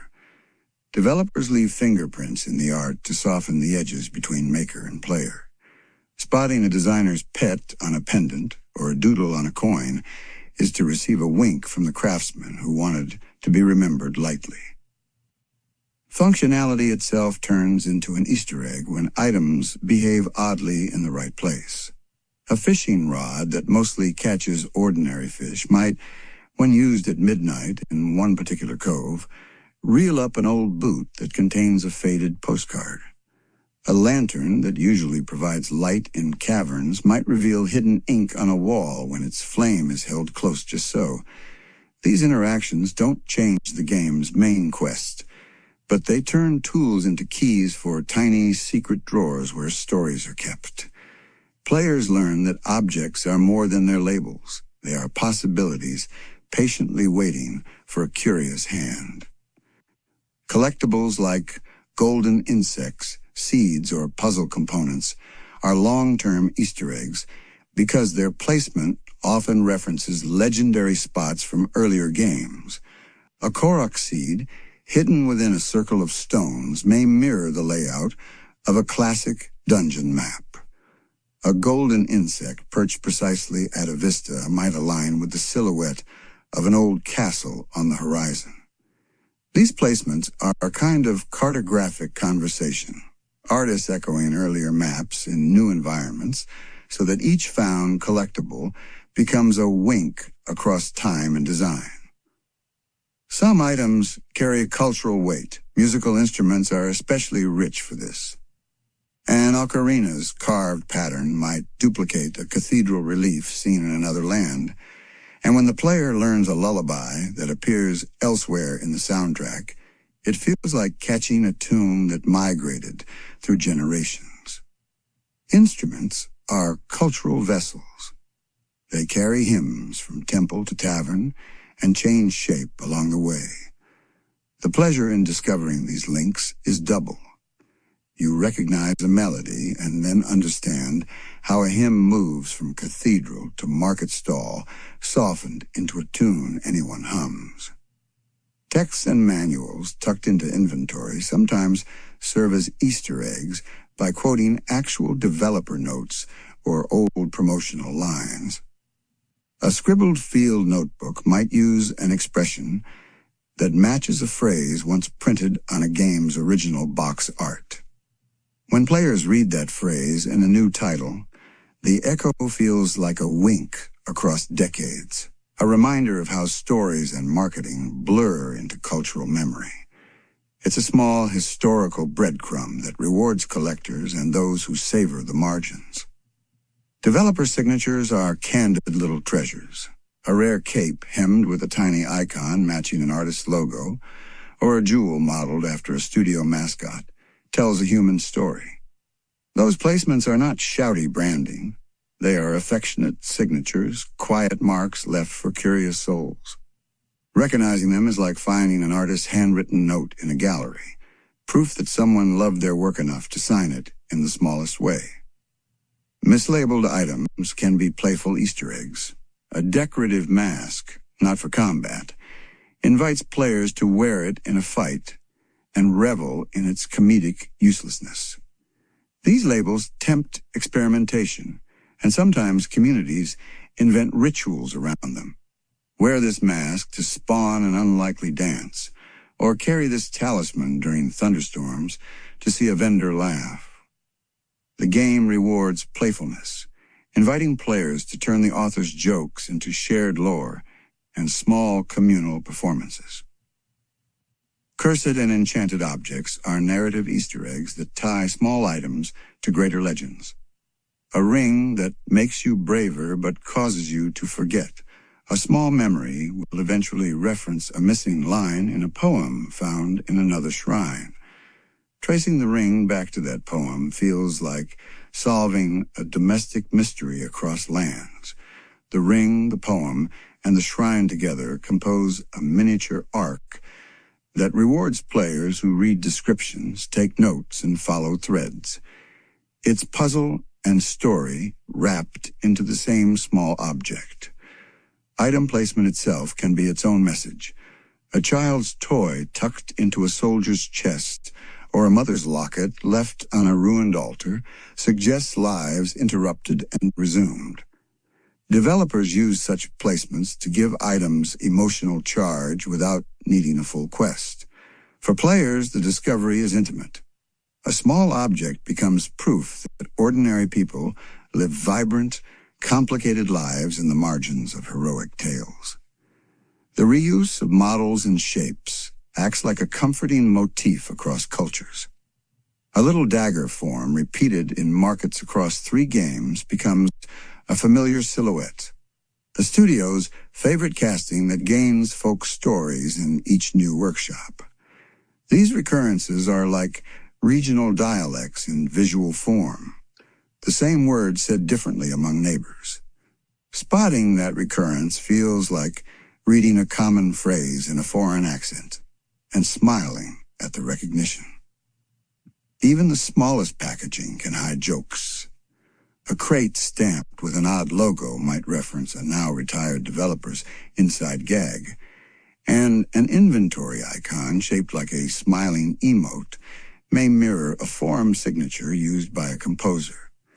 These are micro Easter eggs, not necessary for progress, but delightful for the patient. They turn the interface into a friend that remembers private laughter. So the next time you open your inventory, move slowly. Read dust-coated descriptions, rotate the models, notice stitching and scratches, and let the objects do their quiet work. Each mask, blade, shield, and bauble is a private letter from the art team, a stitched-in joke, or a folded memory. These are the Easter eggs that do not shout. They wait, soft and patient, for hands willing to take them up and remember. These small discoveries accrete into something larger, a sense of tenderness between maker and player. The artifacts are invitations to slow down and to treat play as a conversation rather than a checklist. Imagine later, on a quiet morning, returning to that chest and confirming that the glove with the patched palm was indeed the hero's, that the coin tucked beneath it bore the impression of a festival you once attended in another game, that the note folded into the map ink the same slow way an elder reads a map. These small discoveries are blessings, anchors that make journeys feel less solitary and more like conversations with those who shaped the world before you. As you close your eyes tonight, imagine opening an old chest and finding a faded glove wrapped around a coin, a forgotten note folded into a map. Each item a story waiting for gentle hands, and dream gently. There is a quiet kind of mischief that lives in the way a world is built, an optical joke, an angle that looks like nothing until you step back and find a face, a constellation, or a familiar symbol patiently waiting for the camera to nod. In Zelda, the environment itself sometimes hides small, visual riddles, carvings that become letters at dusk, rocks that cast shadows like a crest, and island chains that, when seen from the right height, spell out a private message. Tonight, we will walk slowly across those visual surprises, letting the soft geometry and lighting of Hyrule reveal the tiny, deliberate tricks artists tucked into backgrounds and vistas, so you can drift off with the sensation that a whole world smiles quietly just beyond your view. Start with wall carvings and bas-reliefs. Many temples and halls wear their history like layered wallpaper, a new carving placed over an older one, a mossy relief whose edges suggest a different face under the lichen. In some dungeons, the artisans hid portraits in the grooves between stones, a hero's silhouette, a single chip away from being noticed. A beast's eye suggested by a knot in the marble. When light slides across these surfaces at certain times of day, the shadow inside a carved groove lengthens, and the suggestion becomes a clear shape. For a few seconds, a face looks up from the rock, as if whoever built the wall pressed a remembrance into stone. These are not jump-scare tricks. They are little acts of devotion, a reminder that people once worked and left their hands in the seams of the building. Mosaic floors and tile patterns are another favorite place for secret imagery. Walk slowly across a tiled plaza, and you may suddenly notice the arrangement of stones form a sun, a bird, or the faint outline of the Triforce, meant only to be read from an elevated view. Temple architects sometimes used differing grout colors and chipped tiles to spell out a phrase that appears only when rain darkens the surface, or when a torch near the edge flickers and brings the contrast alive. These puzzles are gentle. They do not demand solving, but reward those who climb a tower or wait for the weather to change, turning a courtyard into a secret script.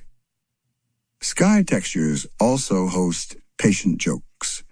Developers sometimes hide constellations in the starfields, 3 faint stars already aligned just so to make a tiny triangle, easily missed by players who keep their eyes near the ground. In other places, the clouds, when blown by a particular wind, form the silhouette of a loft wing, a whale, or an impossible arc that is clearly an in-joke about flight. At certain times, the moon's phase casts a shadow on the clouds that looks almost like handwriting. Players who happen to look up as the cloud shifts can read a fleeting symbol, a wink in the weather, that feels like a postcard from the sky. Reflections are another place where the world likes to be clever. Pool water sometimes mirrors a version of reality that is slightly altered, a lamp reflected twice, a distant mountain turned into a spire, or a hidden arch that exists only upside down. There's a special pleasure to noticing a reflected ruin that doesn't match the shore you stand on. For a second, you imagine a hidden reverse world beneath the surface, a parallel Hyrule that exists only in glass. The effect is delicate and calm, an optical lullaby. The world insists that you look both ways, above and below, and find new meanings in the doubled image. Perspective tricks can be architectural and slight.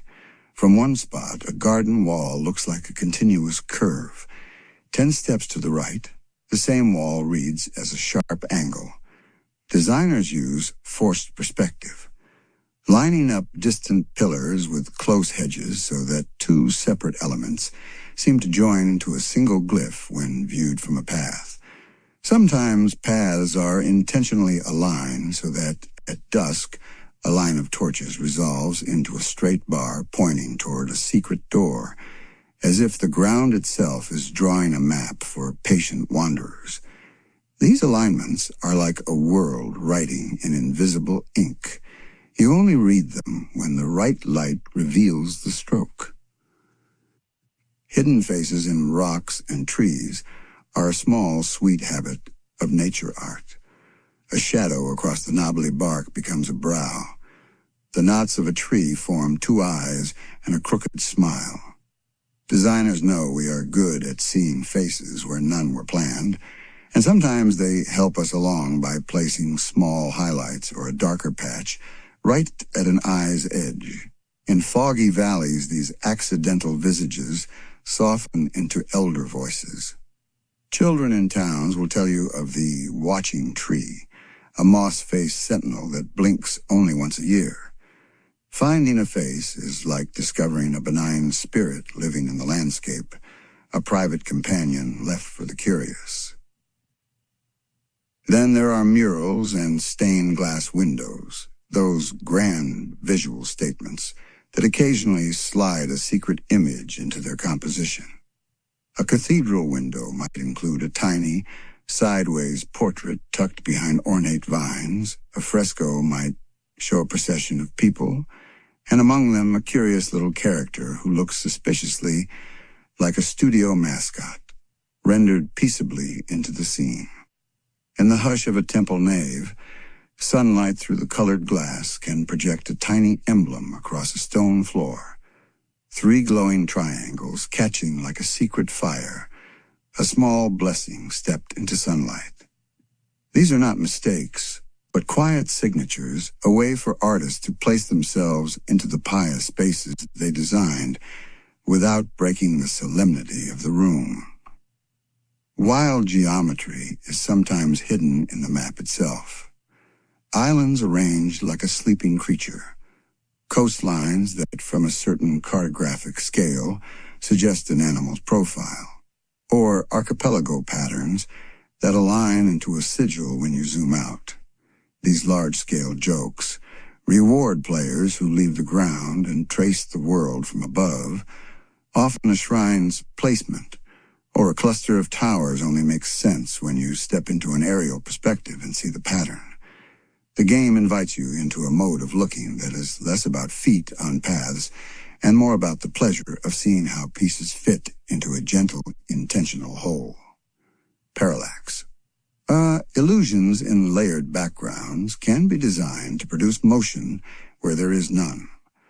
A static mural painted on a wall may seem to walk as you pass because of a subtle shift in lighting or a background layer that scrolls slightly faster than the foreground. That microlag creates an uncanny effect. The mural breathes. It's a small animation trick that animators use to make places feel alive without resorting to a full character model, a hush of movement that says the past in this place is not fully dead, but half awake. Tiny animals and birds sometimes gather in formations that look deliberate. A flock alighting on the rim of a cliff may leave feather-faded streaks that, seen from a distance, read like a rune. Designers sometimes animate these flocks to land in patterns that mimic cultural motif, so that a riverbank becomes a living tapestry when the birds pause for a beat. Watching such a pattern unfold is a calm, collective experience. The world itself performs a brief ritual and then returns to its grazing. Weather events can reveal carvings and lines that are otherwise invisible. A sudden rain can darken a wall and bring out graffiti-like etchings, or an ice storm may glaze a statue and reveal a different silhouette as the frost fills crevices. Some places are designed with these changing surfaces in mind. They are waiting rooms where the weather acts as a lens, temporarily revealing a message or painting an edge into existence. The delights are minor and patient. The game asks you to return tomorrow to see what the rain made visible tonight. Light and shadow sometimes align to form symbols at certain hours. An arrangement of pillars will throw a cross at midday. At dawn, the same pillars splinter into a star. These sundial effects are low-key, almost reverent. They make a courtyard into an observatory and ask you to note the time as if taking attendance. Setting a bench in the right place to watch the shadow progress becomes a small ritual of observance, and players who make a habit of it feel a connection to the rhythm of the place that is as calming as any bell. Pixel-level Easter eggs are small but precise, a single tile in an 8-bit homage that, if you look closely, recreates a sprite from an older Zelda or an earlier era. These micro-references are like marginalia in an illuminated manuscript, tiny, lovingly rendered echoes that artists tuck into low-resolution spaces to tip their hat to the past. They reward users who enjoy the texture of pixel art and delight those who can read the smallest typographic nods. Finally, there is the playful, communal kind of optical fun where players themselves create patterns by leaving objects in the world. Stack pots in a certain formation, and suddenly a camera angle will show a heart-shaped silhouette. Line up torches and watch their combined flame cast a rune on a wall. These emergent patterns are a collaboration between player and world. The game gives you puzzle pieces, and your curiosity arranges them into pictures the designers did not explicitly script. Player-made visual jokes become a soft folk art, small public monuments built out of everyday things. Let these optical Easter eggs live at the edge of your vision as you fall asleep. A mossy face, a carved word revealed by rain, a constellation that winked only once. They are gentle reminders that design can be playful and patient, that artists plant secret smiles in pavement and sky for anyone who wanders slowly enough to find them. Close your eyes with the image of a courtyard whose tiles spell a tiny blessing only at sunset, and dream of places that look back, quietly delighted that you noticed. There's a rhythm in how secrets arrange themselves in the Zelda series, as if the world itself is always half aware of its audience. This last step in our journey takes us through some of the most unusual, forgotten, or self-referential Easter eggs that the games keep tucked away. These are not only tricks of design or sly nods to culture, but also reflections of the way developers wink at themselves, at the fans, and at the history of their own creations. In these quiet hours, it feels fitting to gather them like small lanterns along a dark path, each glowing with a faint story of humor, reverence, or nostalgia. Among the quirks that stand out are the cameo references to non-Zelda franchises, slipped into places like Majora's Mask or Link's Awakening. Characters from Mario, Yoshi, and even Kirby have wandered in, not as main characters, but as small dolls, shop ornaments, or plush toys hidden in rooms. In Link's Awakening, for example, a shop in Mabe Village contains a Yoshi doll that is part of a trading sequence. Its inclusion is gentle, playful, and oddly grounding. Here's an object from a whole different world, treated as a curio within Zelda's reality. Such crossovers remind you of the shared heritage of Nintendo's universe, a dreamlike web where mascots drift in and out like neighbors dropping by. Then there are the inside jokes about the developers themselves. In Ocarina of Time's Fire Temple, before later changes, the original music track contained chants sampled from recordings of Islamic prayers. While this was altered in later versions due to cultural sensitivity, the story behind it remains a reminder of how Easter eggs sometimes emerge unintentionally, as fragments of real-world texture colliding with the game design. In other games, however, the intent was deliberate. Portraits of developers can be found hidden in back corridors. Their names appear in coded form on signs, and NPC dialogue occasionally contains sly self-references, like an innkeeper joking about lazy programmers. Sound design itself hides playful nods. Certain background themes contain brief, almost inaudible fragments of other Nintendo songs. A faint snippet of Mario's underground theme can be heard in Link's Awakening DX if you listen closely while fishing, and subtle motifs from older Zelda titles are echoed in newer dungeon arrangements as though the games are humming their own memories. These audio Easter eggs often only reveal themselves to players who slow down, wear headphones, and let the quiet details wash over them. In the Twilight Princess fishing hole, one of the most serene spaces in the series, you can spot framed photographs of real-life developers, including series producer Eiji Aonuma. It's such an incongruous detail in a world of gods and spirits. There are snapshots of ordinary people smiling out at you. The effect is not immersion-breaking, but endearing. It's a secret handshake between artist and player, a reminder that this fantasy was built by people who wanted to leave a piece of themselves in its corners. Sometimes Easter eggs take the form of textural absurdities. In Majora's Mask, if you stand in certain parts of Clock Town and adjust the camera, you can see that some textures are simply painted illusions, false doors, unreachable stairs, and blocked alleys that exist only to fill space. Yet occasionally, these textures hide deliberate messages, like small scrawled graffiti or cryptic symbols tucked into the corners. They blur the line between practical trick and secret gift. Another peculiar detail is the way masks in Majora's Mask sometimes alter NPC behavior in humorous, almost absurd ways. Wearing the captain's hat, for example, prompts style children to salute you, while donning other masks can lead to surprisingly comedic reactions. These moments, small as they are deliberate Easter eggs, tiny relationship quirks that reward experimentation and curiosity. They turn a collection quest into an opportunity for laughter and discovery, encouraging players to see masks not only as tools, but as social keys that unlock alternate dialogues.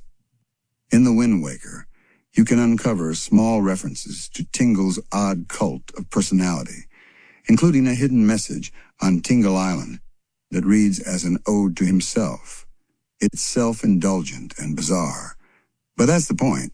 It's an Easter egg that comments on its own absurdity. The character of Tingle is itself a kind of meta-joke, and the hidden tributes to him throughout the game are layers of that playful satire. Another favorite kind of Easter egg is the secret developer rooms. Several Zelda titles, including Link's Awakening and A Link to the Past, have hidden areas that can only be accessed through glitches, special codes, or development kits.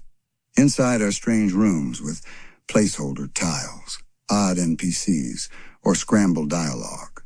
While never intended for players, these rooms became legends in their own right, whispered about in magazines and early internet forums. They represent the seams of the game world where unfinished ideas still linger like ghosts. Beyond physical spaces, there are behavioral Easter eggs oddities that only appear under highly specific circumstances. For instance, in Ocarina of Time, if you repeatedly try to steal from the shop in Kokiri Forest, the shopkeeper will eventually kill Link with a single strike of lightning-fast justice, sending the clear message: don't mess with shopkeepers.